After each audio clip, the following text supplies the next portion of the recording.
Bom dia, sejam bem-vindos. Já estamos aí com quase 20 pessoas conectadas, muito bom. Hoje o tema vai ser bem interessante para falar sobre economia, falar um pouquinho sobre as taxas, né, do que está sendo projetado para 2022 e da importância disso, né, da gente começar, nós como gestores, como área comercial, corretores, enfim, gerentes de venda, como é que a gente começa a mudar nosso mindset para 2022? Como é que a gente começa a observar toda essa movimentação macroeconômica e como que isso vai afetar o mercado imobiliário? Não apenas o mercado imobiliário, mas o mercado como um todo, né? E em especial o nosso, que é o grande objetivo aqui do nosso bate-papo. Bom, vamos esperar um pouquinho mais pessoas entrarem e a gente começa umas 10h05, combinado, pessoal? Por enquanto. Deixa eu ver, tem aqui alguma... Quem tiver com dúvidas, vamos combinar, vamos fazer alguns combinados aqui, né, ao longo do evento. Quem tiver dúvida, por gentileza, vai mandando pelo chat. Eu estou aqui para recepcionar as perguntas e direcionar hoje para o nosso palestrante, que é o Thiago Galdino, né, como eu já comentei com vocês, um grande nome do mercado imobiliário. E quem também quiser fazer uma pergunta, enfim, além do chat, a gente vai abrir também mais para o finalzinho da apresentação, abrir o microfone e aí vocês vão perguntando. Por enquanto, peço a gentileza de vocês manterem, né, o microfone no mudo, mas chegando ali próximo do fim da apresentação, da palestra do Thiago, por favor, fiquem à vontade. Sejam bem-vindos aí o Roger Batista, Cláudia, que acabou de chegar, Eurohouse, Maria Eduarda, a Maíli, que é da empresa Credit Home, está aqui conosco também, Roger, Stephanie, bom dia, pessoal, Thiago Bevinuto, bem-vindo, Valentina, Natália, bastante pessoas aqui.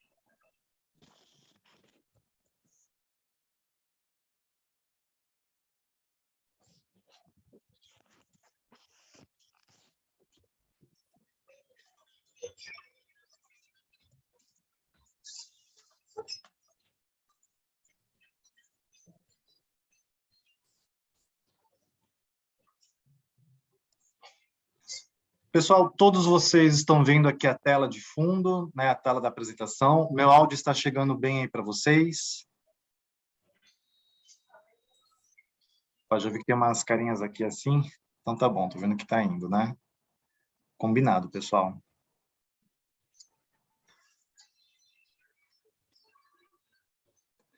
Então tá. Já entrou aqui bastante pessoas. Vamos começar? Aí, à medida que as pessoas forem entrando, eu libero e a gente segue aqui com o nosso bate-papo.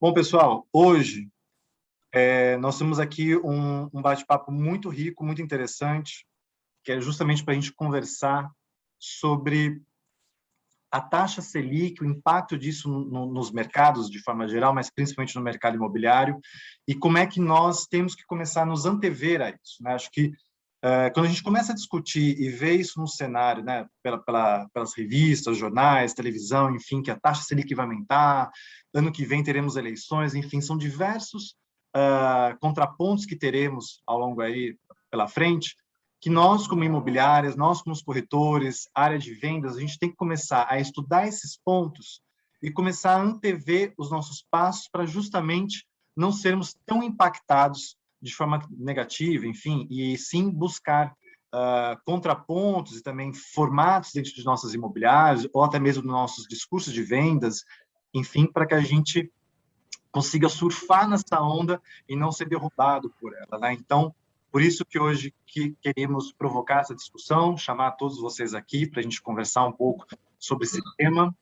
Espero que seja um conteúdo rico para vocês possam aproveitar. Falando aqui um pouquinho, então, sobre a Union, né? Não sei se vocês todos já conhecem a empresa, acredito que grande parte de vocês já são anunciantes, mas a Union é uma empresa que desenvolve softwares para integração aí de imobiliárias, para gestão de toda a carteira de imóveis, já está aí há 25 anos no mercado, possui hoje em sua base quase 5.000 clientes plugados, né? Mais de 24.000 usuários que acessam a plataforma, visitam o site das imobiliárias, enfim, né? E tem aí mais de 1,2 milhões de imóveis anunciados. É uma grande empresa que desenvolve muita tecnologia para justamente ajudar todo o nosso mercado, toda a nossa cadeia a vender mais, a estar em contato direto com os usuários, a quem busca o imóvel e também nos ajuda a vender, né? Anunciar em todos os portais imobiliários. Bom, falando também aqui um pouquinho sobre a empresa que está por trás, gerindo, né, o crédito imobiliário aí, que está hoje já plugado no sistema da Unio, é a Credit Home.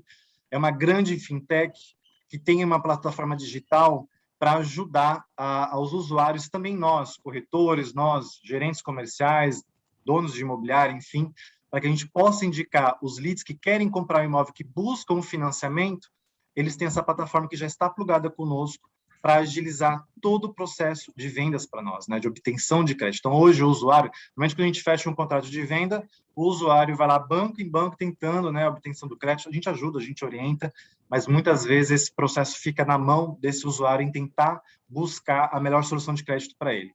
Quem já está plugado com a ferramenta aqui de financiamento no seu site, já conta com essa plataforma que a própria Credit Home já busca todas as melhores taxas e condições para o usuário simular e também obter ali o financiamento do crédito. Isso, para o nosso dia a dia, é uma mão na roda, nos ajuda muito a agilizar nossas vendas, a melhorar o índice de satisfação dos clientes, e nós que estamos na ponta, a gente sabe o quanto isso é importante, a gente ter cada vez mais uma carteira de clientes satisfeita com o nosso trabalho, não é? Então, fica a dica aí para todos vocês que já possuem essa ferramenta plugada, a fazer o melhor uso dela, inclusive hoje estamos aqui com a presença do pessoal da Credit Home. Caso vocês tenham alguma dúvida no finalzinho aí da nossa apresentação com o Thiago, a gente também abre para vocês conversarem com o time da Credit Home.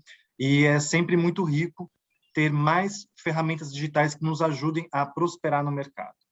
Bom, falando um pouquinho então dessa plataforma, né? Temos aí a parceria, eles estão aí plugados com todos os bancos praticamente no mercado. Novamente, né? Não é necessário o usuário, ou nós, corretores, nós, gerentes, ficar correndo, né, com o nosso cliente em banco para ver qual que ele vai conseguir o crédito. Bom, sem mais delongas aqui, quero convidar o nosso grande convidado do dia, que é o Thiago Galdino, quero apresentar ele. Ele que possui aí mais de 15 anos de experiência no mercado imobiliário, ele é formado em administração pela Universidade Federal de Sergipe, tem um MBA executivo no INSPER e especialização em negociação e liderança pela Harvard University. O Thiago Galdino é um dos maiores especialistas no país sobre mercado imobiliário, ele é o porta-voz aí do tema para diversos veículos, né, como a Globo, Valor Econômico, Revista Exame, Infomoney, enfim, tantos outros veículos que a gente conhece, né, os maiores que tem hoje aí no mercado, né? Ele é CFO do grupo Navent Brasil, né, que conta aí com a Union, Portal Imóvel Web, Portal W Imóveis, e além de ser o líder, né, na vertical aí de parcerias e inovação aqui no Brasil.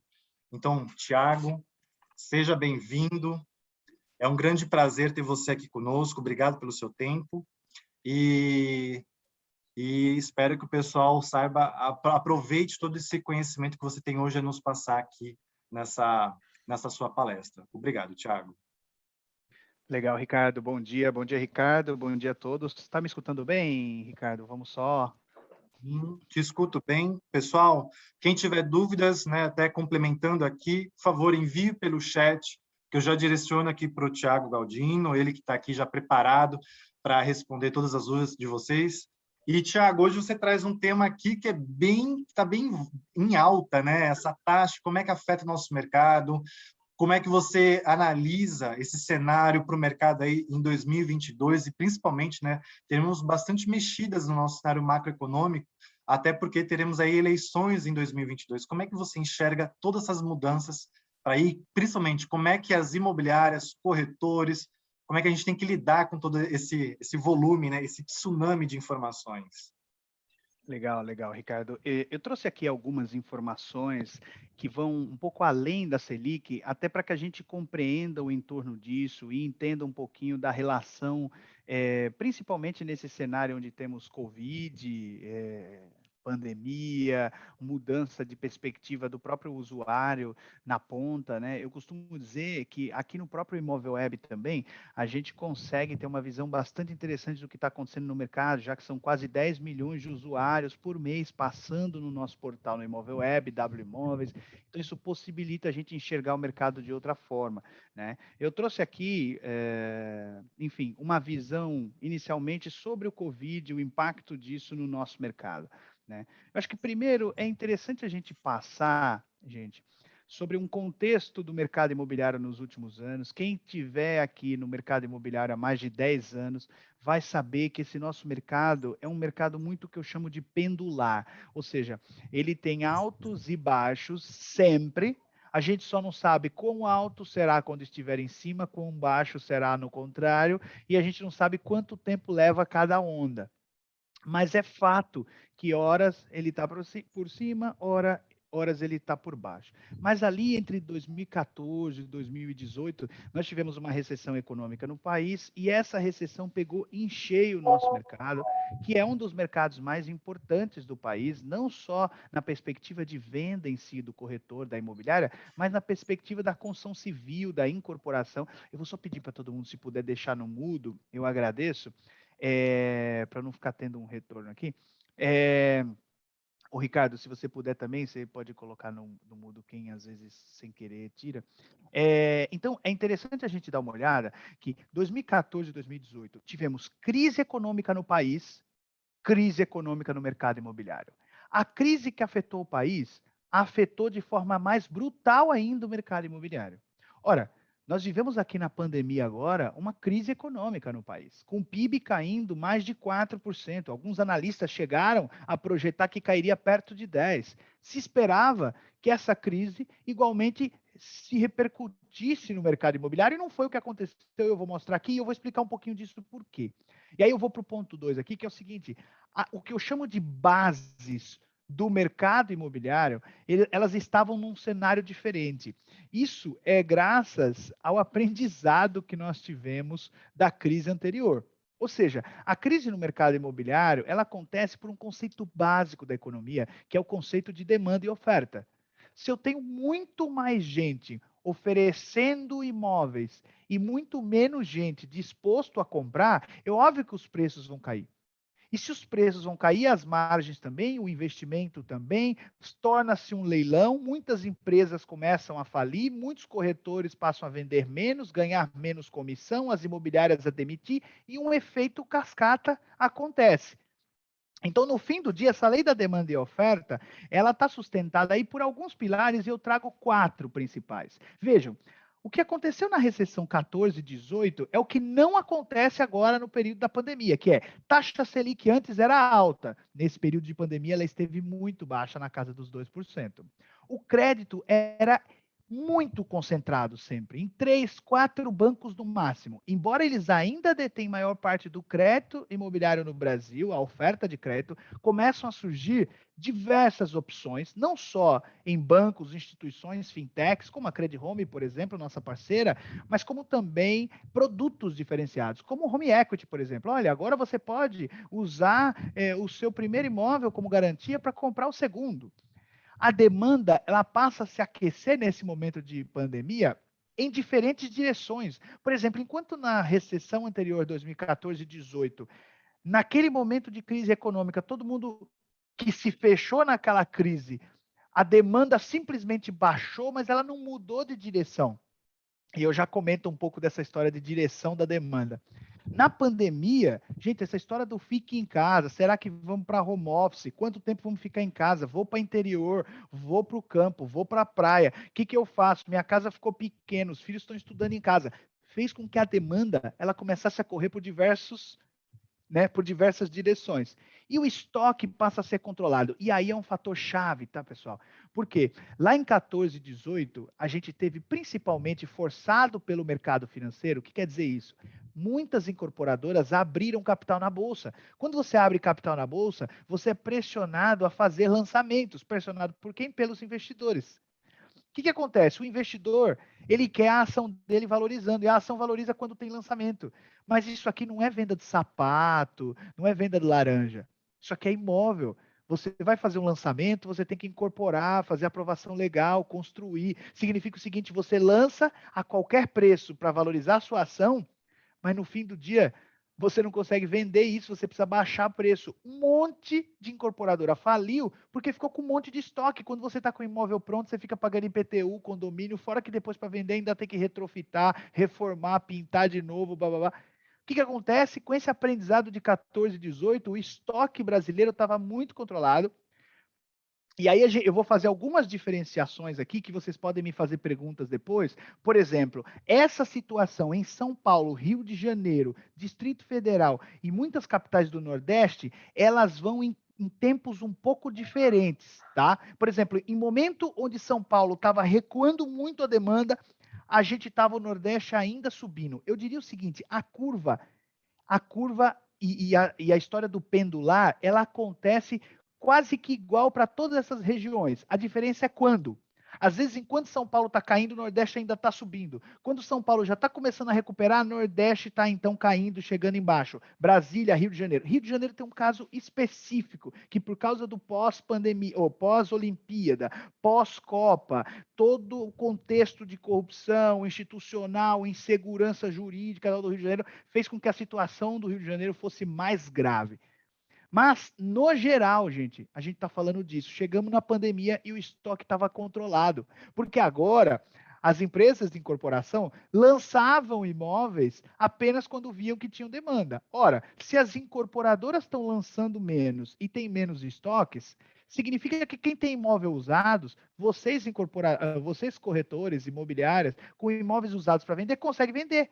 Porque se tem um monte de imóvel sendo aqui leiloado por incorporadoras a qualquer valor, você que tem seu imóvel usado começa a ter dificuldade para vender e precisa baixar o preço. Isso é aquele efeito cascata que eu dizia. No fim das contas, a gente entra no passo 3 aqui, que é quando eu falo o seguinte, a reação do mercado e o comportamento do consumidor ante a pandemia foram totalmente diferentes quando eu comparo com a recessão econômica de 2014 e 2018. Então, logo, a gente percebe é por isso que nesse momento de pandemia a história se fez totalmente diferente para a gente do mercado. Eu tenho amigos, né, CFOs, diretores, analistas econômicos de outros mercados, do aço, ou, por exemplo, do varejo e tal, que falam, nossa, gente, como é que pode o mercado imobiliário ter tido aí esse avanço tão forte num contexto de recessão econômica, com a pandemia, todo mundo em casa, o comércio, o corretor não podia nem sair para apresentar imóvel e tal. Vou falar um pouquinho disso aqui agora. E aí eu trouxe aqui um gráfico que é muito interessante de analisar, que ele mostra o seguinte, no azulzinho vocês vão ver as unidades lançadas, no preto escuro as vendidas e no cinza as entregues. Veja, eu trouxe aqui uma visão exata com foto da pandemia. Janeiro de 19, novembro de 20. Nós temos primeiro aqui um pré-pandemia, o mercado subindo, lançamento, venda, entrega de unidades, as imobiliárias vendendo, uma perspectiva ali em 19, todo mundo falava, o ano 2020 é o nosso ano, nós vamos arrebentar, o mercado está se recuperando e tal. Aí veio a pandemia. Olha o buraco que a gente tem aqui na pandemia. O auge da crise. Em março ali, fevereiro, todo mundo inseguro e de repente a notícia, o primeiro brasileiro infectado, o noticiário, o Jornal Nacional, só se falava nisso, o que é esse vírus, o que será feito, e agora todo mundo vai para dentro de casa, fique em casa, e assim por diante. Na prática, gente, significa o seguinte, o Brasil parou, né? Já diria o cantor, o dia em que a Terra parou. É o que nós vimos aqui, todo mundo viveu isso de uma forma, né? Inclusive, quando se fala da doença, muita gente perdendo entes queridos, todo mundo tem um amigo ou um parente que se foi nessa pandemia, mas olhando na perspectiva econômica, a gente tem ali um choque para todos os mercados, inclusive o nosso. Acontece que, como as bases do nosso mercado estavam fortalecidas, que eu citei anteriormente, menos estoque, taxa Selic começou a baixar, reação do mercado de uma maneira diferente, a gente teve então uma recuperação, que já se mostrou virtuosa a partir de maio já. A partir de maio, já nos meses de junho, julho, agosto, a gente já começa a perceber uma recuperação virtuosa. O que significa isso? O mercado não lançou, o mercado segurou as entregas, mas subiu as vendas. Ou seja, o nível de estoque começou a reduzir de fato. E se o nível de estoque começou a reduzir, as usadas, os imóveis usados, eles não precisam leiloar os seus preços, eles não precisam baixar a qualquer custo. E eles simplesmente conseguem vender. E aí a gente vê o resto dessa história até os dias de hoje, agosto de 21, o que acontece, que a gente vai comentar um pouquinho mais agora. Bom, aí o que a gente tem aqui para falar? Bom, impacto da pandemia, retomada do setor. Em março, o golpe forte que a gente falou. Em maio de 2020, a gente já vê a recuperação. Segundo semestre de 2020, viés de crescimento. E esse viés de crescimento, que está todo mundo falando, gente, quando que esse crescimento freia? Continua até a data de hoje, até que se deflagra o retorno da Selic a patamares mais altos, que é o que a gente vai explorar um pouco no papo de hoje. E aí eu digo o seguinte, o que aconteceu na pandemia? Uma transição da oportunidade de investimento e compra de imóveis, que era como todo mundo fazia antes. Ah, vamos comprar um imóvel. Bom, se tiver uma oportunidade, um bom preço, e eu tiver no meu tempo de comprar, o que é o tempo de comprar? As pessoas separando, casando, mudando de emprego, sendo promovido, sendo demitido, indo para um mais barato, sendo promovido, indo para um mais caro, juntando as escovas de dente, juntando mais renda, comprando um imóvel melhor, tem mais filhos, demanda normal. Só que agora passa para uma história de cenário de novas necessidades. Ou seja, isso é um fato totalmente novo. Alguém abriu o microfone e quer falar alguma coisa, não? Bom, seguindo aqui. Então, esse cenário de novas necessidades, eu poderia fazer uma lista gigante, trouxe aqui pelo menos 4, que é as menores taxas de burocracia para a obtenção de crédito, a necessidade de morar em um espaço maior para acomodar melhor a família, todo mundo começou a olhar para o seu imóvel, a descentralização dos polos urbanos, eu tenho dado muita entrevista para isso, eu gosto de falar disso, e o aquecimento do mercado de reforma de imóveis. Tanto que os insumos da construção civil, os preços dispararam. Pode ver o que aconteceu aí com o INCC. Gente, tem uma coisa que eu gosto de falar, principalmente nas grandes capitais, São Paulo, Rio, Curitiba, Distrito Federal, Fortaleza, enfim, nas capitais maiores aqui no país, o que a gente percebe é o seguinte, pessoal, é que o foco das pessoas antes é, eu preciso morar no lugar o mais próximo possível do meu trabalho ou de um transporte público de qualidade. Se eu puder, é aí que eu vou morar. Não importa se eu vou morar num apartamento de 40, de 50 metros quadrados. Ou seja, me importa a logística. Esse é o foco da maioria das pessoas. Ou eu moro perto de um familiar, ou eu moro próximo do meu trabalho, ou próximo do lazer que eu gosto. Proximidade, logística. A cabeça das pessoas nessa pandemia parece que mudou. E as pesquisas que a gente tem conduzido e o que a gente tem analisado, o que a gente percebe é o seguinte: as pessoas começaram a olhar para os 4 cantos dos seus imóveis e falar: peraí, gente, não tem um quarto para o meu filho estudar. Cadê o escritório para eu poder trabalhar? E aí a gente começa a enxergar um movimento. É claro que tem um monte de gente que trabalha na indústria, no comércio, que não mudou nada, o cara continua se locomovendo e tal, mas grande parte, principalmente quem trabalha em escritório, que passou a se discutir modelo híbrido, que a gente nem sabe ainda como vai ser a adaptação disso, mas só sabe que não vai ser igual ao que estava antes da pandemia, nem vai ser igual a como vivemos na pandemia. Não sabemos o que é esse terceiro movimento. Mas o fato é que as pessoas passaram a olhar para dentro dos seus imóveis e passaram a pensar o seguinte: agora eu não vou mais olhar logística, eu vou olhar de fato qualidade de vida e adaptação do imóvel à minha necessidade. Ou seja, o cara topa assim trabalhar na Paulista e morar lá em Taboão da Serra, morar lá nos arredores de São Paulo ou em São Caetano, porque lá ele vai comprar, pelo mesmo valor que ele compraria na Saúde, na Vila Mariana, para quem conhece São Paulo, ele vai comprar um imóvel com uma casa de condomínio, uma casa de rua, com mais segurança e com maior qualidade de vida, com mais quartos, com mais ambientes e assim por diante. Então, a gente começa a ver, não, até as incorporadoras adaptaram seus imóveis para isso. Então, a gente começa a ver uma mudança de necessidade, e essa mudança de necessidade fez muitas pessoas decidirem mudar imediatamente. Tá?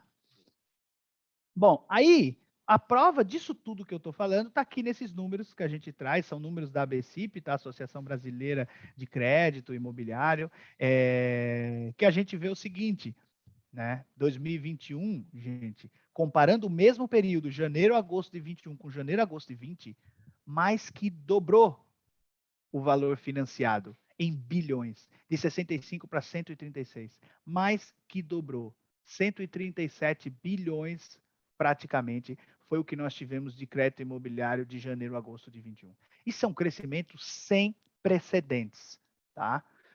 E quando a gente olha aqui por meses, períodos, olha a onda, gente, aqui dessa segunda parte. Ou seja, de fato, ó, nós estamos vendo aqui um crescimento sustentado. Ou seja, esse crescimento ele é uniforme. Claro, tem altos e baixos, mas são altos e baixos para cima. Onde foi mais baixo foi 12 bilhões, sendo que antes a gente estava na casa dos 7 bilhões. Quando a gente olha aqui só o mês de agosto, atingimos 21 bilhões. Ora, Tiago, mas como se explica? Se o mês de agosto foi o mês que subiu a Selic, como é que a gente pode bater um recorde desse? Na verdade, é exatamente por isso. As pessoas que estavam postergando a sua compra de imóvel falaram, deixa eu comprar logo, porque eu não sei se essa taxa vai continuar subindo e a coisa vai piorar. Quando a gente olha em quantidade de unidades financiadas, a mesma coisa, não é só em valor, não é porque os imóveis encareceram e só por isso a gente teve mais financiamento. Não, a gente está vendo em quantidade também. Então, comparando com agosto de 20, quase 130%, né? Ou seja, de 40 mil unidades para 90 mil unidades financiadas em um único mês. Então, assim, vocês imobiliárias, corretores, parabéns pelo trabalho que fizeram. E se alguém não viu isso, fala, gente, eu não vi isso no meu bolso, não, hein? Não fiz essas vendas a mais aí, não. Corre atrás, porque alguém está fazendo. Bom, e como que o aumento dessas taxas, com o aumento da taxa de juros, da Selic, da taxa de juros, ainda é um momento de se comprar um imóvel? Essa é uma pergunta que me fazem o tempo todo, como o Ricardo comentou, eu dou muita entrevista para os veículos de comunicação, enfim, tem milhares de visualizações, as pessoas me acionam e tal, e no fim das contas, eu sempre faço um comparativo para os jornalistas dizendo o seguinte, o que, que tem a ver a Selic com o mercado imobiliário no fim das contas? Vocês estão mais familiarizados, mas é importante trazer isso e explicar isso para quem trabalha no setor, às vezes um corretor que acabou de tirar o seu CRES e assim por diante. Bom, o aumento da Selic, ele faz com que a média das taxas de financiamento imobiliário também subam. Por quê? Porque a Selic, ela basicamente regulamenta ali a remuneração da poupança. E a poupança é o principal financiador do crédito imobiliário. Ora, se esse dinheiro que eu capto, que é o banco, a Caixa Econômica principalmente, ele fica mais caro, porque eu estou remunerando mais quem está poupando, então eu repasso isso para quem eu empresto. Tão simples quanto isso. Então, por isso que a média das taxas de financiamento imobiliário sobe. Mas o que acontece depois disso? A parcela fica mais cara, gente. Imediatamente, quando a taxa de financiamento imobiliário sai de 6% para 9%, para 10%, a parcela fica mais cara. E a gente sabe que ninguém pode se comprometer com mais de 30% da sua renda, e a maioria dos bancos trabalha com a renda líquida, com parcela de financiamento, com dívida no geral. Então, se a parcela ficou mais cara, saiu de. Se o cara ganha, vamos dizer, para ficar fácil a conta aqui, o cara ganha R$ 1.000, não tem ninguém mais, o salário mínimo já é maior que isso, mas só para facilitar a conta. Se o cara ganha R$ 1.000, o máximo de parcela é R$ 300. Se a taxa sobe, a parcela dele iria para 350, R$ 400. Significa o seguinte: ele não consegue mais pegar aquele financiamento, o mesmo valor que ele gostaria de financiar.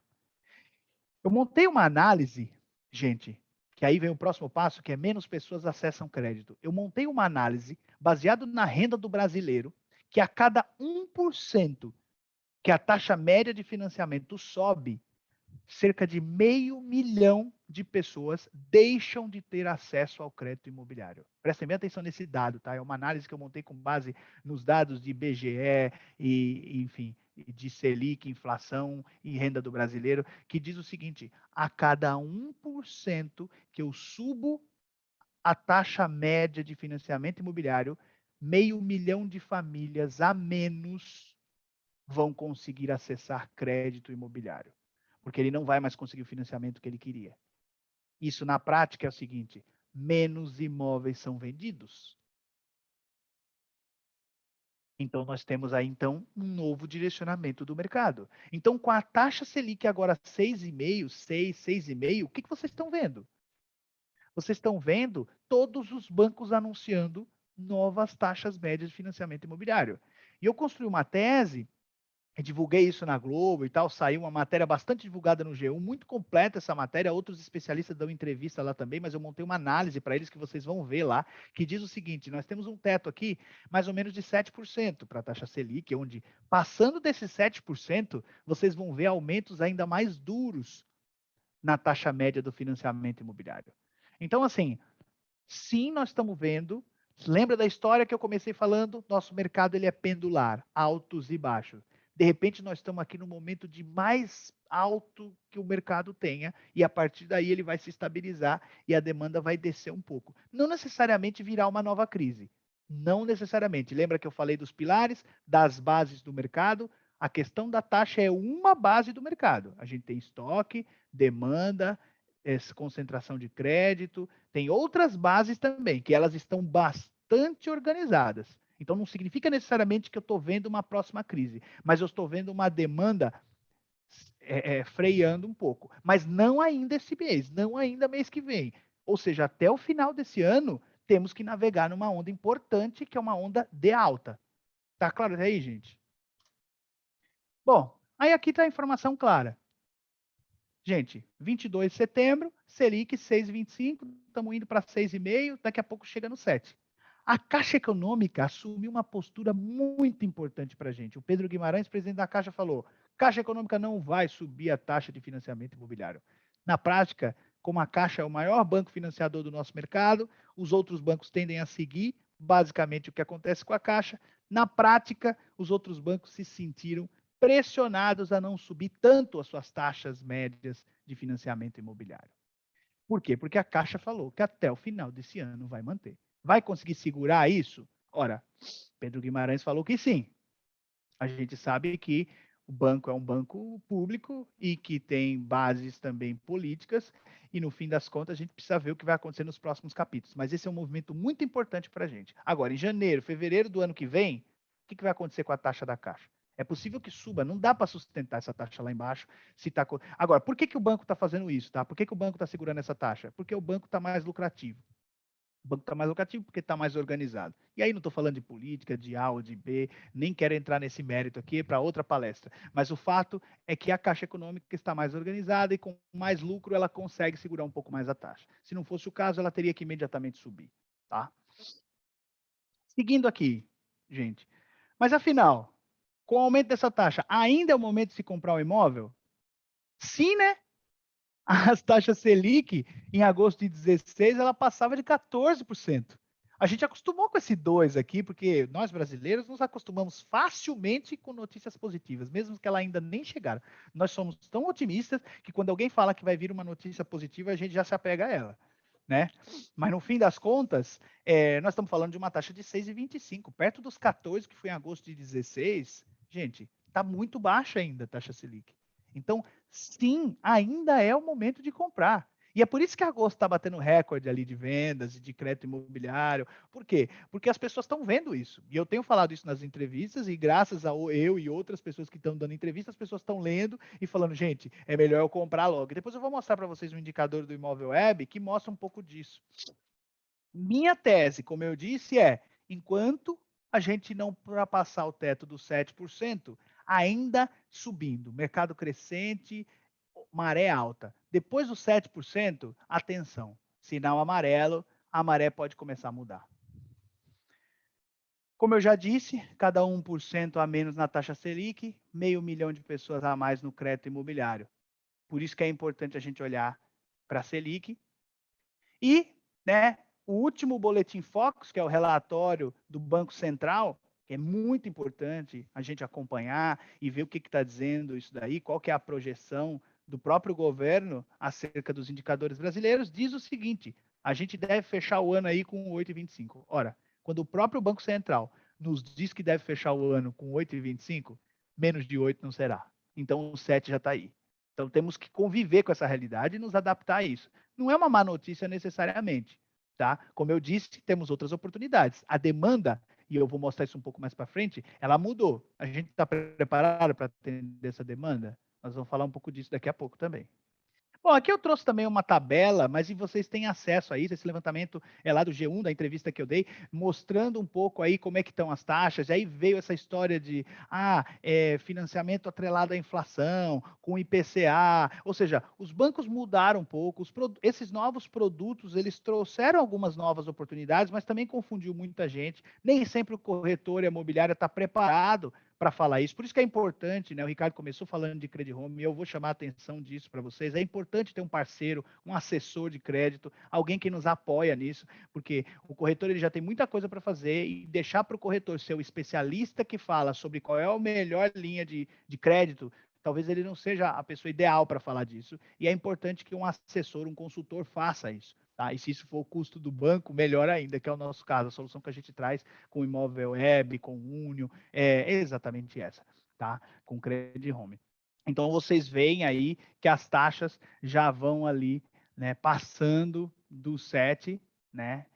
Passando do 7, né? 8, 9 daqui a pouco, com os principais bancos no Brasil, né?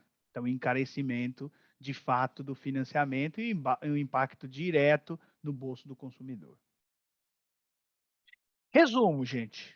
Há uma certa insegurança em relação ao aumento da taxa? Sim, há. Mas, como eu disse, ainda temos uma demanda muito reprimida. O que significa isso? E eu vejo isso nos indicadores do Imóvel Web, do portal Imóvel Web, que é o seguinte: as pessoas na pandemia seguraram essas negociações. Eles passaram a alugar. Quem estava já pretendendo comprar falou: pera, deixa eu alugar mais um pouco. Quem estava querendo ir para um imóvel maior e comprar, falou: não, eu vou alugar um imóvel maior. Quem estava pensando em comprar um imóvel menor, mas vou morar no que é meu, vou alugar um imóvel menor. Significa o seguinte: à medida que a água baixa, o cara não foi demitido, seu cônjuge também não foi e tal, ele até foi promovido, a renda dele continuou, o autônomo voltou a comercializar e a ganhar dinheiro, ele fala: bom, gente, a maré está passando, a pandemia está passando, vou comprar. Gente, eu sempre digo, o nosso mercado, eu vou fazer um comparativo, parece esdrúxulo, mas vocês vão entender. O bom de você, existe um problema quando seu produto é colchão ortopédico. Você vende uma vez na vida e nunca mais vai ver aquele cliente. O corretor, ele muitas vezes se sente nessa situação. Eu agarro um cliente, ele é meu cliente, mas depois que eu vendo, eu não vejo ele nunca mais. Poxa, se eu vender esse perfume, quando acaba o perfume, o cara está de volta. Acaba o perfume, o cara está de volta. Na verdade, eu não diria para se apegar nisso. Eu diria o seguinte: no nosso mercado, há sempre demanda. As pessoas sempre estarão casando, se divorciando, e o filhinho da mamãe sempre vai estar fazendo 18 anos ou mais, e o papai falando: meu filho, está na hora de sair de casa. A demanda, ela sempre existirá. A gente só precisa entender essa demanda.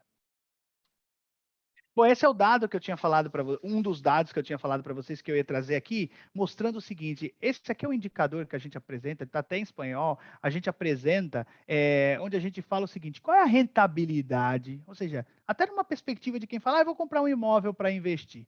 Qual que é a rentabilidade? A rentabilidade significa o seguinte: olha, está valendo a pena eu comprar um imóvel e pôr para alugar. Veja, gente, que a gente teve pandemia, teve um monte de coisa, mas a rentabilidade do imóvel até cresceu. Por que cresceu? Porque mais gente alugou. Lembra da regra básica que eu comecei falando? Demanda e oferta. Se eu tenho mais demanda, o preço sobe. O preço de venda ou compra deu uma caída, mas o de aluguel subiu, porque tinha mais gente buscando por aluguel. Então, veja que a rentabilidade até melhorou, porque o preço de compra se manteve estável, mas o cara estava pagando mais aluguel. Agora ele já vem caindo um pouco, 5,86. Mas veja, percentualmente, ele ainda é muito maior do que antes. Então, na prática, significa o seguinte: o momento ele ainda é muito positivo, tá? Então, é importante a gente considerar isso. E aí eu trouxe aqui uma série de informações, vou passar pelas principais, que é o que eu estava falando para vocês, corretores imobiliários. Aproveitem as oportunidades. A gente tirou uma foto do mercado, a gente da Unio, Imóvel Web, W Imóveis, Grupo Navent no Brasil, nós tiramos uma foto do mercado. O que eles estão olhando? Como eu disse, no portal Imóvel Web passam quase 10 milhões de usuários únicos por mês. Então a gente consegue entender o que eles estão buscando, o que eles estão procurando. 80% afirmam que pretendem negociar o preço. O corretor precisa estar atento a isso. 38% pretendem mudar em menos de um ano. 32% em menos de 2 anos. 26% em menos de 6 meses. E há quem quer mudar agora. Qual o motivo para a compra de um imóvel? 22% deseja vender a propriedade e mudar para outra. 16% ainda sonham em ter a casa própria. E assim por diante. Qual a prioridade na nova casa? 45% querem casa com quintal ou terraço. Isso aqui é uma novidade da pandemia. O cara, lembra que eu falei? O cara estava mais preocupado com a localização. Agora, ele está olhando, tem quintal, tem terraço, tem área gourmet, tem uma churrasqueirinha, tem um espaço com uma janela para eu abrir, entrar um vento na minha casa, porque eu estou ficando tanto em casa. E, aliás, agora eu estou olhando para a minha casa. Mesmo o cara que na pandemia não pôde adotar o Fique em Casa, o filho ficou fazendo aula online. Ele não ficou, mas a esposa ficou trabalhando online, ou vice-versa. Então, ele passou a olhar para o seu imóvel. O corretor está atento a isso? 32% que tem a varanda especificamente. Quase 30% querem ambientes maiores. Estão buscando mais metro quadrado. E assim por diante. Olha isso, 20% que tem um jardim. Gente, quem ia falar que a demanda, 20%, a cada 100 pessoas, 20 estão falando, eu quero jardim. Entendeu? Ainda olhando as informações de tendência de mercado, 40% afirma que querem um lugar com espaço livre, 25% apontam que o espaço atual é pequeno. Lembra da história das oportunidades? Às vezes, mesmo com a taxa maior, muda pouco a necessidade desse cara. 23% acreditam na situação econômica gera insegurança. Isso dificulta a decisão de mudar. Essa galera é um problema para a gente. Aluguel de imóveis. Para quase 40%, a mudança deve ocorrer em menos de 6 meses. Para 27% em menos de um ano, 18% em menos de um mês, 16% em menos de 2 anos. Então, assim, sim, tem muita gente querendo mudar. E se o cara encontrar o que ele quer, ou próximo ao que ele quer, ele vai mudar. Bom, e aqui eu queria trazer um indicador que eu gosto muito, que eu chamo de termômetro do mercado imobiliário. Tem uma análise que a gente faz com os dados do próprio portal Imovelweb que eu olho o seguinte: quantos por cento de cada 100 pessoas que entram no nosso portal e pesquisam, quantos por cento estão pesquisando para comprar e quantos por cento estão pesquisando para alugar? E o termômetro do mercado é o seguinte: em média, quem está pesquisando no portal ele vai comprar mais ou menos daqui 6 meses. Não é que ele vai comprar necessariamente hoje, mas ele vai comprar mais ou menos daqui 6 meses. Então, quando as pessoas estão pesquisando, se alguém saiu do mudo, se puder voltar, eu agradeço. Se a gente olhar que as pessoas estão procurando para comprar, significa que o mercado está melhor. Se as pessoas estão procurando mais para alugar, significa que o mercado está com medo de comprar e o mercado está num momento ruim. Olha que interessante, gente. A busca por venda em setembro de 20 bateu 63%. Ou seja, demanda reprimida, porque em fevereiro e março, gente, de cada 10 pessoas, só 4 estavam pesquisando para comprar. Só 4. Agora, de cada 10 pessoas, mais de 6 passou em setembro a pesquisar para comprar. Isso é pendular, como eu disse, mas olha o que está acontecendo aqui, ó. Veja que é muito pendular, gente. Alto e baixo, alto e baixo, alto e baixo. 53% das pessoas que entram no portal Imóvel Web W Imóveis estão pesquisando para comprar. Quando passa de 50%, o indicador para mim ele diz o seguinte: o mercado ainda segue aquecido. As pessoas ainda vão comprar daqui 6 meses, em média. Então, sim, confirma tudo que eu falei para vocês com dados. Ainda é momento de comprar. A demanda ainda vai seguir forte até o final desse ano e o começo do ano que vem. Bom, e aí eu trouxe um assunto aqui até polêmico, né, das últimas semanas, né? Todos vocês devem ter acompanhado toda a discussão. Esse mercado deve ser desintermediado ou não? A importância do corretor, da imobiliária, enfim, tivemos troca de informações de todos os tipos. E eu queria deixar claro aqui o nosso posicionamento e como que a gente enxerga isso, né? É um tema também que eu falo com muita transparência e tranquilidade. Qual é a importância da imobiliária e do corretor no atual cenário? Bom, primeiro a gente precisa entender que cenário é esse, o que é esse momento aí. Eu tenho um vendedor e um cliente. Ora, o vendedor pode pegar o seu imóvel, oferecer para um cliente direto e vender. Na prática, a gente sabe que isso pode acontecer. E o vendedor não precisa de crédito para isso, certo? Acontece que, nessa jornada, tem algumas coisinhas.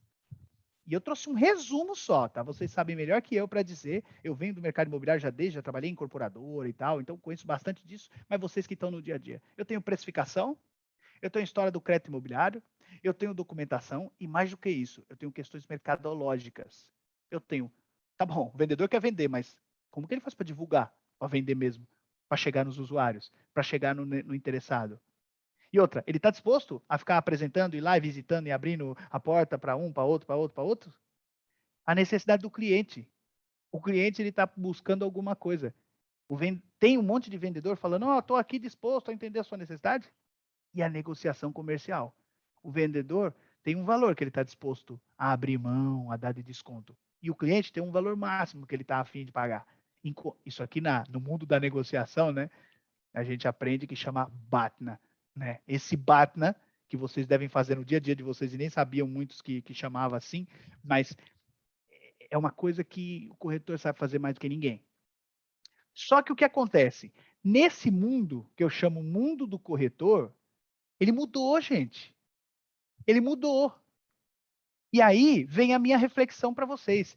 É claro que, tendo em vista, eu trouxe só 6 pontos aqui, mas teriam muitos outros. Tendo em vista esses 6 pontos, eu já digo para vocês a minha conclusão. Sim, esse setor precisa de um intermediário.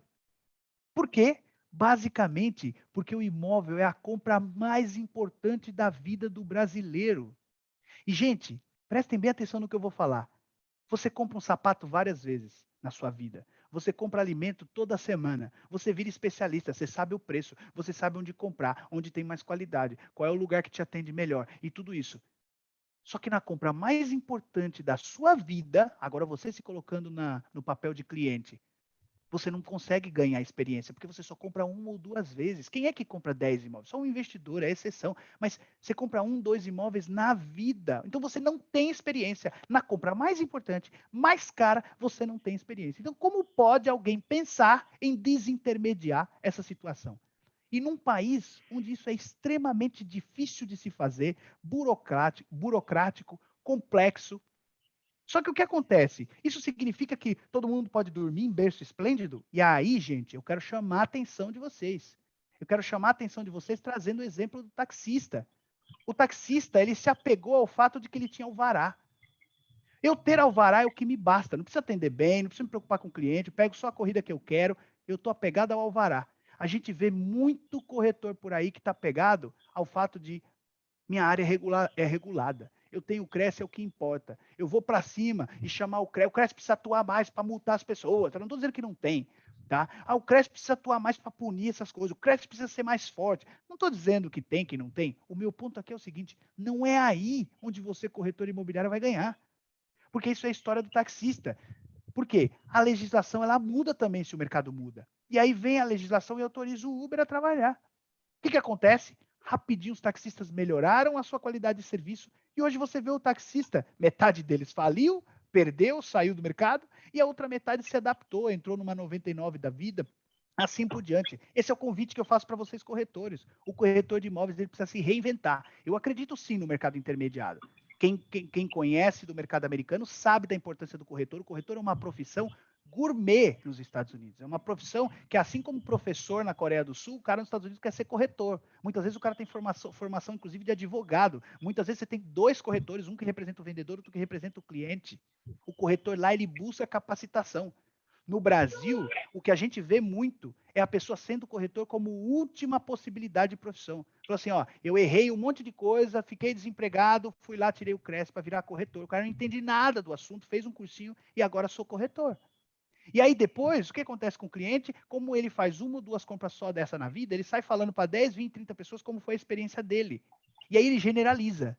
E eu queria chamar a atenção que a gente está aqui com 30 pessoas nessa audiência. Umas 3, 4 pessoas são internas aqui da empresa, então eu diria que tem 20 a 25 imobiliárias ou corretores. Nós mandamos esse convite aqui para quase 5 mil imobiliárias. Por que só tem 20 pessoas aqui? Por quê? Só tem 20 pessoas. Eu, quando dou entrevista, eu falo para milhões. Eu dou entrevista na TV e tudo, e a gente falou que a gente estaria aqui, divulguei no meu LinkedIn, foi enviado e-mail e tudo. Porque tem um monte de gente ocupada fazendo outras coisas. Não que não devesse, mas não poderia ter 1.000, 2.000 pessoas aqui, se o corretor tivesse interessado realmente? Por exemplo, a gente buscou parceria com COFAS, com um monte de organização de classe, falando o seguinte: a gente quer ajudar o corretor. As organizações de classe sequer nos respondem. Então, o meu ponto aqui não é reclamar de vocês, não é nada disso, tá? Eu estou convidando vocês a uma reflexão. E a reflexão passa por pelo menos 4 fatores: inovação, tecnologia, qualidade e parcerias. Vocês precisam pensar nisso daí. É claro que eu vou puxar a sardinha para o nosso lado, nós estamos vendo isso, nós estamos oferecendo isso. O nosso posicionamento enquanto Union Software, enquanto Imóvel Web Portal, diferente até da concorrência, a gente sempre se posicionou a favor do corretor. Eu não acredito em ser imobiliária, não é a nossa estratégia, não somos, tem um outro novo, eu não quero falar nome de outras empresas, mas tem o gigante que está chegando, que está aí há 3, 4, 5 anos, que vem tomando muito espaço das imobiliárias, com aluguéis e tudo mais. Não é esse o nosso posicionamento. O nosso posicionamento é o seguinte: a gente quer empoderar o corretor. A gente acredita que a jornada de compra de um imóvel, ela passa pelo menos por 4 etapas: a busca, o crédito imobiliário, a documentação e o que eu chamo de conquista do imóvel. Porque uma vez que o cara comprou, ele ainda tem que reformar, fazer a mudança dele, mudar a conta de energia, água, assim por diante. Então, essas 4 etapas, o corretor precisa focar. O corretor, ele não pode ser vendedor de laranja, que o cara olha para uma laranja, acha bonita, ele fala: essa aqui é a melhor para você. Tal. Não. Ele precisa mapear. E eu entendo todos os desafios. O corretor, ele é autônomo, muitas vezes ele não está vinculado ao imobiliário. O imobiliário monta um procedimento. Por isso que eu estou vendo muitas imobiliárias, às vezes, contratando corretor CLT. Eu tenho visto várias imobiliárias fazerem isso, porque ela fala: eu quero o corretor dentro do meu procedimento, dentro das minhas regras, porque eu quero qualidade no meu serviço. E as imobiliárias que fazem isso se diferenciam. Eu tenho conversado com vários desses e enfim, o diferencial que eu tenho visto é gigantesco no mercado. Tem imobiliárias de Brasília. Outro dia eu falei com uma imobiliária de Brasília, o cara estava montando um modelo de precificação, gente, que eu fiquei assim de queixo caído. Eu falei: cara, de onde você tirou isso? O mercado te pressionou? Ele falou: não, cara, eu fui estudar, porque eu quero ajudar o meu cliente a precificar bem. E antes, ele montou um indicador que ele mostra que depois do modelo de precificação que ele fez, ele passou a ganhar 10% mais de dinheiro, 20% mais de dinheiro. O que significa na prática ele aprendeu a entender a necessidade do vendedor e do cliente, pensando o seguinte: agora eu sei onde é o tal do BATNA, que é qual é o limite que o vendedor está disposto a tirar para dar de desconto e o cliente está disposto a aumentar para pagar o imóvel. Porque tem corretor que já vai dando desconto logo, já vai abrindo mão da comissão, tem corretor que não abre mão de nada nunca. É claro que cada negociação é um mundo, mas a gente precisa estar atento a isso, tá?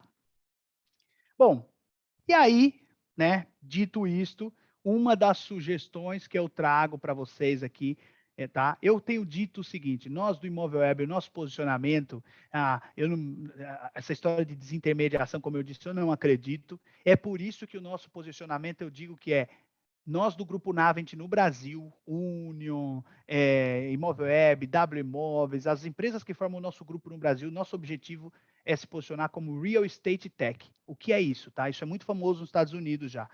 É a junção de PropTech com FinTech, que é o seguinte: trazer tecnologia para os fundamentos e os processos daquela jornada que eu disse para vocês: busca, crédito, documentação, e a mudança em si.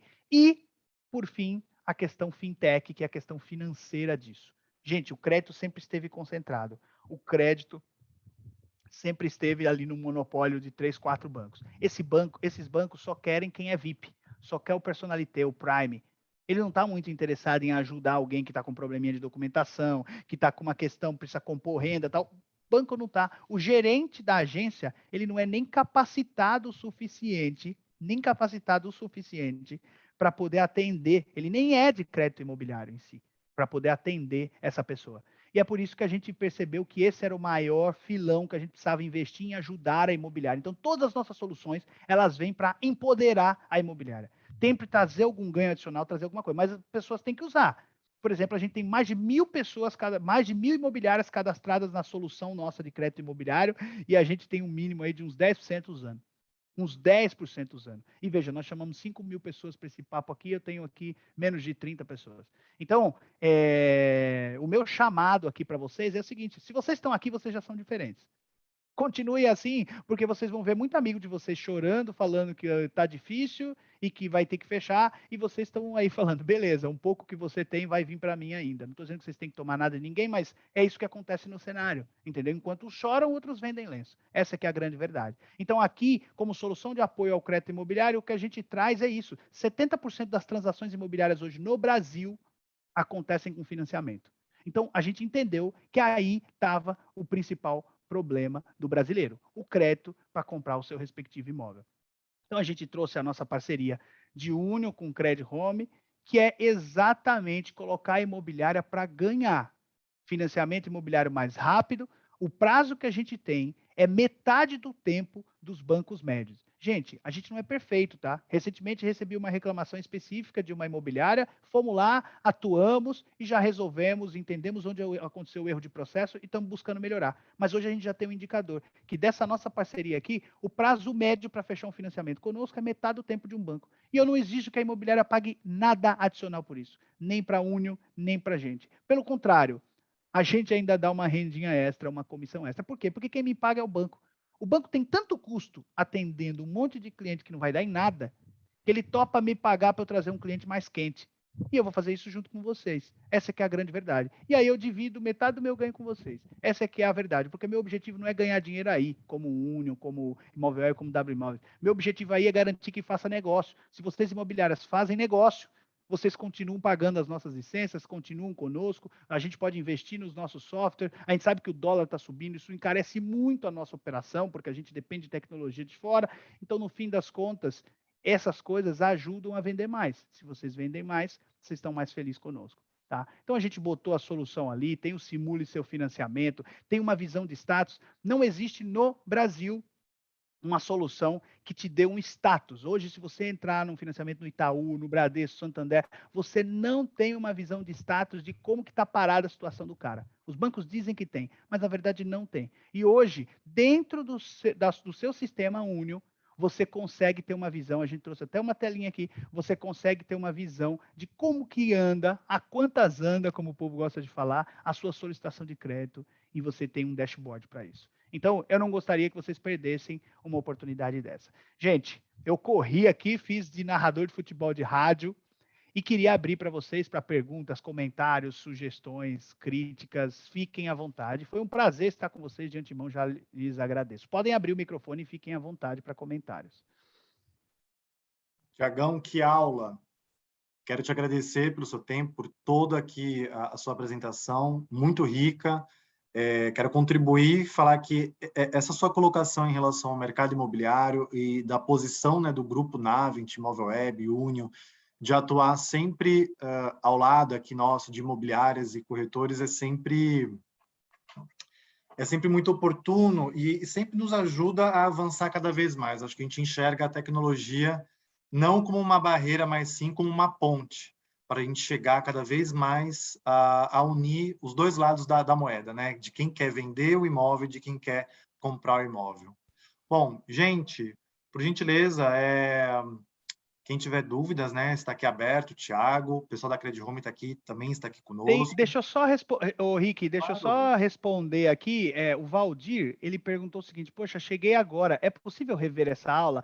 O Ricardo me fez o favor de gravar o nosso papo aqui, então precisa ver com ele aí onde ele pode disponibilizar, mas ele gravou, né, Ricardo? Ele me avisou aqui que estava gravando, então a gente pode até te disponibilizar, então, Valdir. Sim, na verdade, essa gravação aqui será enviada para o time da Union e eles entrarão em contato, né, com os participantes aqui e enviará tanto essa apresentação em PDF que o Thiago, né, nos disponibilizou e também um link, né, dessa gravação para vocês assistirem em um momento oportuno aí futuro, tá bom?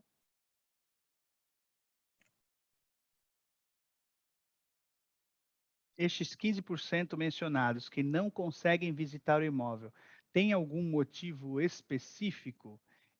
Deve estar falando da pesquisa, né? Deixa eu voltar um pouquinho aqui. e ver de qual sessão exata estamos falando.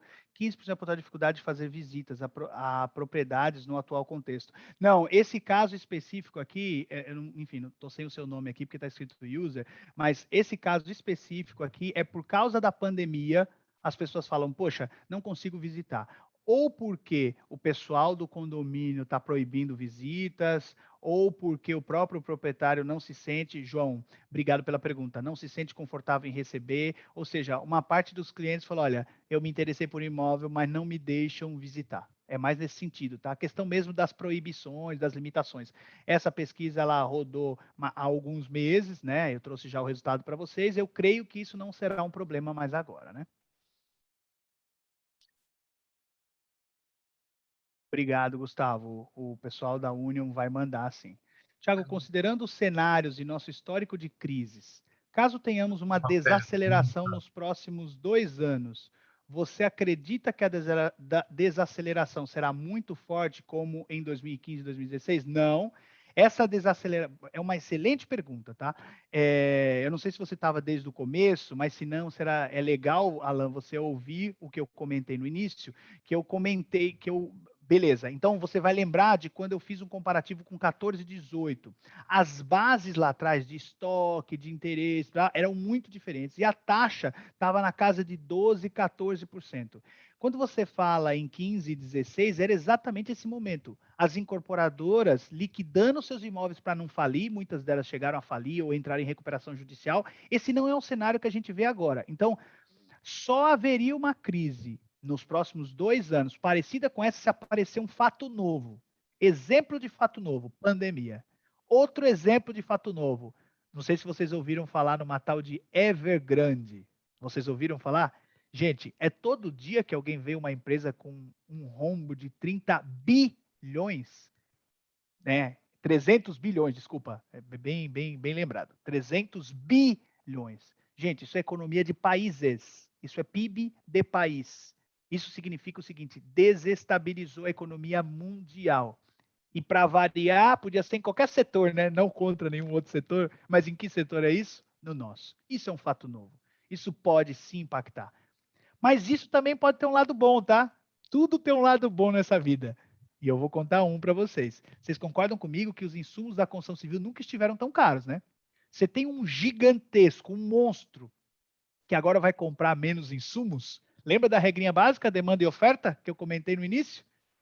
Se a gente tem menos gente comprando, o preço tende a cair. A construção pode ficar mais barata e o mercado inteiro pode se beneficiar com isso. Então, tem prós e contras, mas isso seria um fato novo. Respondendo então a sua pergunta, não vejo a possibilidade nem de perto da descida da curva ser parecida com 15 e 16. Tiago, o senhor Murici levantou a mão aqui, acho que ele quer fazer uma pergunta para você. Senhor Murici, Manda bala. fique à Bom vontade. dia. Bom dia. Na realidade, eu tenho duas perguntas. Primeira é, o mercado pós-pandemia está caminhando em que direção? Segunda pergunta, quais os tipos de imóveis o mercado pós-pandemia lideraram a procura? Legal. Bom, direção. Eu diria, né, se eu entendi bem a pergunta de direção, eu diria que o pós-pandemia tem dois pós-pandemia, porque a pandemia não acabou, outros falam acabou, a média de mortes está baixando, mas continua ali cheirando os 500 mortes por dia. Então, no fim das contas, a gente não sabe bem quando a pandemia acabou. Eu tenho para mim que enquanto a gente continuar tendo que usar máscara na rua é porque a pandemia segue. Vamos tratar dessa forma. O final, então, da pandemia, que é quando a maioria das pessoas estão vacinadas, quem quis se vacinar, o que acontece? É uma direção de crescimento. O final da pandemia veio essa novidade da Selic subindo, porque a Selic não conseguiu se sustentar lá embaixo com todo esse problema de inflação, economia e tal. Então, significa o seguinte: o pós-pandemia, quando as pessoas estiverem tirando a máscara, eu acredito, senhor Murici, que a direção é uma direção de queda. Infelizmente, tá? Eu adoro falar das coisas otimistas, de como está subindo e tal, mas não tenho como manter isso. É uma direção de queda, tá? mas não queda tão grave, tão grande como eu estava respondendo na pergunta anterior. Então, a primeira questão é essa. E aí, é importante se atentar às regiões. Eu não sei em que região o senhor está, seu Muricy, mas Bahia. Salvador, Bahia, perfeito. Por exemplo, eu tenho dado entrevista, Fortaleza é totalmente diferente de Salvador. São situações diferentes. Mas eu vou dar o exemplo de Fortaleza aqui. Fortaleza, São Paulo estava caindo e eles estavam crescendo. E as pessoas me perguntavam, mas por quê? Porque vários bairros onde não tinha imóveis interessantes tiveram lançamentos e as pessoas meio que começaram a migrar para aqueles bairros e começou a criar aquela migração. Então, aquela migração para aqueles bairros fez com que o entorno se valorizasse e o mercado seguisse aquecido. Só que depois ele se estabiliza e quando São Paulo já estava tentando se recuperar, Fortaleza estava caindo. Isso pode acontecer a mesma coisa na região na Bahia, em Salvador. Por exemplo, a gente acredita tanto do grupo aqui em Salvador que a gente está contratando mais vendedores para as nossas soluções morando em Salvador, por exemplo. Então, coisa que a gente não tinha antes, né? A gente tinha um representante, passou 2, 3, 4, entendeu? Então, por quê? Porque a gente acredita que ainda tem muita demanda reprimida. Muitas regiões do Nordeste, gente, eu vou contar uma coisa para vocês aqui, que não se assustem no que eu vou falar, tá? Mas muitas regiões do Nordeste tivemos cidades pequenas que a economia esteve melhor durante a pandemia do que em qualquer outro período. Por quê? Porque tinham pessoas tão pobres que ganhavam abaixo do que o dinheiro do auxílio pagou para eles durante a pandemia. Então, nesse momento de pagamento, essa grana girou no mercado. Esses bilhões, né, milhões que o governo distribuiu, girou no mercado. Então, no Nordeste, houve uma movimentação forte da economia. Mas, por exemplo, no Nordeste tem uma outra situação que é a movimentação da Petrobras. Por exemplo, vou dar o exemplo de Sergipe. Em Sergipe, que é o menor estado do Brasil, vive muito de royalties de petróleo. E o que acontece? A partir do momento que a Petrobras redireciona o seu caminho para outro lugar, parece que não tem nada a ver, tá, gente? Mas isso aqui é uma aula de economia. A Petrobras começa a tirar suas plataformas e parar de investir no Estado, é menos imposto para a cidade. Se é menos imposto, é menos gente ganhando dinheiro. Se é menos gente ganhando dinheiro, é menos cliente para o mercado imobiliário. E na Bahia, a gente precisa olhar essas situações, em Salvador especificamente. O que está acontecendo? Tem regiões crescendo e com muita gente interessada? O que está acontecendo? É isso que a gente vai precisar olhar. Então, eu diria o seguinte: o mercado está freando, seu Muricy, inclusive também na Bahia. O mercado está freando. A gente vai precisar olhar realmente para onde estão as maiores necessidades. Isso é a sua primeira pergunta. A sua segunda pergunta, eu diria o seguinte: o que as pessoas mais buscaram no pós-pandemia são imóveis maiores. Então, por exemplo, a gente via buscas aí entre 40 e 60 metros quadrados, como a maioria. E a gente passou a ver buscas entre 60 e 100 metros quadrados, como a sua maioria. A gente via que as pessoas estavam satisfeitas com empreendimentos de 2 quartos. Depois da pandemia, a gente passou a ver que as pessoas estavam exigindo mais apartamentos de 3 quartos. Por exemplo, no Nordeste, não é tão comum como em São Paulo as áreas gourmets. Não estou dizendo que não tem, tá? Tem muito para apartamentos. Mas não é tão comum como em São Paulo. Ora, as pessoas passaram a buscar.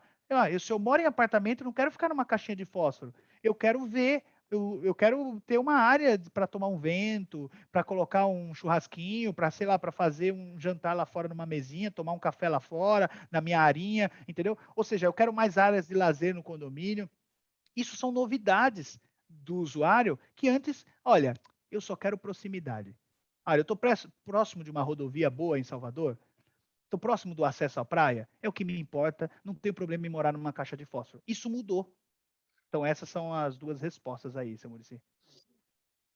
Aqui, particularmente aqui na Bahia, o que teve mais demanda durante a pandemia foram imóveis no litoral norte, especificamente Guarajuba, onde teve uma demanda maior. Eu tenho um exemplo lá, que eu tenho um amigo que mora lá no condomínio de Guarajuba, que ele tinha 16 imóveis alugados por temporada. O proprietário era um francês e resolveu vender. Não sobrou nada. Imóveis de veraneio, dessas coisas. Cresceu muito. Isso é bom ponto, seu Muricy, bem lembrado. As nossas pesquisas, eu dei uma entrevista para a CNN, inclusive, logo após, mais ou menos em junho, julho, eu acho, agosto, onde a gente via nos nossos indicadores que triplicou a busca por imóvel no litoral. A gente via muito isso em São Paulo, ali em Santos, Ubatuba, e em casas de campo, que era uma coisa que a gente não via buscas para isso. Os nossos índices de busca eram baixos. E, de repente, mais que triplicou a busca por casa de veraneio. E é engraçado, não é que a pessoa estava buscando para a temporada, estava buscando para morar mesmo. Então, isso é uma coisa... Só que esse é o tipo de coisa, seu Muricy, que nós temos que ter a seguinte atenção. Isso é pontual ou veio para ficar? Não sei. O tempo vai responder. Seria fácil para mim falar, veio para ficar. Não sei. É claro, no momento de pandemia, fica em casa, todo mundo mudou a sua vida. Cada um mudou de um jeito. Agora, você vai ficar assim para sempre ou não? Não sabemos ainda. Boa parte das pessoas pode ser que sim. Outra parte, talvez não. Uma coisa é fato. Ninguém vai ter uma vida 100% igual, nem nos negócios, nem no pessoal. Quase ninguém, eu diria, ao antes da pandemia. Isso mudou. O corretor, eu tinha corretores que não usava nem o WhatsApp, a gente conhecia. E a gente passou a ver corretor fazendo visita guiada por WhatsApp, porque o cara do condomínio autorizava o corretor a entrar, mas não outras pessoas. E aí o que acontecia, o corretor falava, vem comigo que eu vou fazer um vídeo por WhatsApp. Tão simples quanto isso, tá? Não estou falando de montar um vídeo 360, nada disso. Visita guiada com o WhatsApp. Se o cara se interessasse mesmo, aí ele dava um jeito de arranjar a visita física. Mas se não, ele fazia a visita por WhatsApp. Corretor que sequer usava o WhatsApp. Então, assim, mudanças como essa é o cara que se reinventou. Ele falou, ou eu faço isso ou eu estou fora do mercado. Imagina não querer usar o WhatsApp. E além do WhatsApp, até mesmo os tours virtuais em 3D, né, Thiago? O quanto a gente observou que isso proliferou entre as imobiliárias, deixaram de ser só um artigo de construtores e também foi, né, para anúncios de terceiros, né, de imóveis usados, e quanto isso também tem ajudado a gerar mais visitas também no presencial, né? O cara se interessa no digital, entra em contato com o corretor e depois quer de fato conhecer o imóvel presencial, como isso é interessante. Tenho aqui um comentário e uma pergunta, né, para a gente já começar a finalizar, para a gente começar a finalizar, não, para a gente finalizar o nosso evento, né, já passamos aí um pouquinho do horário, mas o Fulgêncio, ele comentou aqui que no começo da pandemia as pessoas buscaram um upgrade, né, pelo motivo de trabalhar em home office. Realmente foi essa grande observação que o Thiago trouxe aqui, né, que o grupo, né, Imóvel Web, Navent, notou, foi até agora que o senhor Muricy colocou, de fato, novas perspectivas que se abriram ali através, né, da pandemia. E a Deusiane trouxe aqui uma pergunta para o time da Credit Home, deixa eu ver se o pessoal ainda tá aqui conosco. Eles querem saber se o programa habitacional para militares também será atendido né, pela Credit Home. Será que o Thiago ou o Caio, alguém aqui da Credit Home está por aqui? Caso não, a gente pega essa pergunta e encaminha também como forma de resposta para vocês pós-evento. Oi, Ricardo, eu tô aqui. Tá aqui. Maravilha, maravilha. Segue. Tudo bem, pessoal? Então, como a gente trabalha com todos os bancos que hoje a gente tem disponíveis de financiamento imobiliário, a gente faz toda essa assessoria, a gente tem bancos que fazem sim, tá? Então, a gente faz esse acompanhamento. Depende muito do banco que aceita, que faz esse projeto. Então, se for pela Caixa, a gente faz sim, tá? Geralmente, esses programas, né, habitacionais, eles são feitos pela Caixa Econômica. Então, a gente faz assessoria. E aproveitando, já que eu estou falando aqui rapidinho, vou falar um minutinho só. E como o Thiago disse, acho que do nosso lado também a gente está muito do lado do corretor, né, e das imobiliárias. A gente quer mesmo fazer essa assessoria e tirar um pouco essa responsabilidade de vocês, e aproveitar tudo que a gente tem de know-how, de saber fazer esse financiamento imobiliário, de ajudar o cliente de vocês e ajudar vocês a fazer esse processo de forma mais rápida, mais tranquila. A gente está aqui para ajudar. Então, contem sempre com a gente quando precisar. Se tiver alguma dúvida, pode falar com a gente que a gente fica à disposição aí. Excelente. Bom, obrigado, Maile, né, pela resposta. Eu quero agradecer a presença de todos que estiveram conosco, conectado até agora. Tiago Galdino, muito obrigado por toda a sua palestra, todo o seu conhecimento. Ter essas informações aqui, com certeza, vai ajudar todo o nosso mercado imobiliário, os que estão aqui presentes, a avançarem muito mais do que nós já temos visto. E é isso, pessoal. Ficamos por aqui. Caso tenham mais dúvidas ou queiram ainda conversar conosco, alguma coisa, é só mandar as dúvidas através dos seus executivos comerciais da Union, que nós entramos em contato, respondemos vocês. Como eu já mencionei, essa apresentação que o Thiago trouxe aqui e também a gravação desse vídeo estará disponível para vocês a partir da próxima semana, que aí, né, vou salvar, a gente vai subir no servidor e vai disponibilizar para vocês. E qualquer dúvida é só nos acionar. Tá bom, gente? Volto só para concluir, como palavra final, também faço das minhas as palavras do Ricardo, de agradecer muito vocês por estarem aqui. Mais uma vez, parabenizá-los. Como eu disse, 5.000 foram convidados e a gente sabia, eu falei para o Ricardo, eu falei, teremos 20 e será um prazer falar com 20.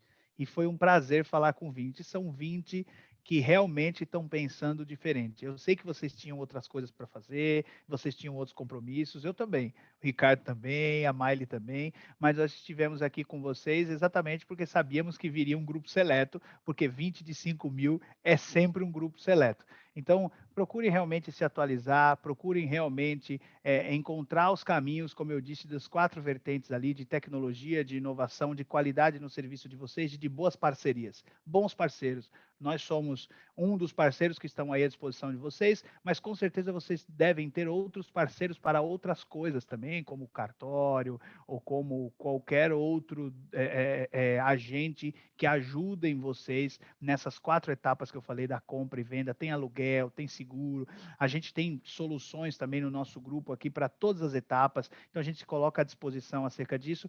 Me sigam também no LinkedIn, se quiserem, lá eu atualizo muitas notícias e as entrevistas que eu dou, eu sempre compartilho lá, estou sempre falando sobre o mercado em tempo real no LinkedIn, então fiquem à vontade também. E lá pelo LinkedIn vocês também podem mandar mensagem diretamente para mim lá, chat, que eu vou ter o maior prazer de responder e não cobro nada para isso, tá? Então, gente, um excelente dia para vocês e um grande abraço. Obrigado, pessoal. Até mais.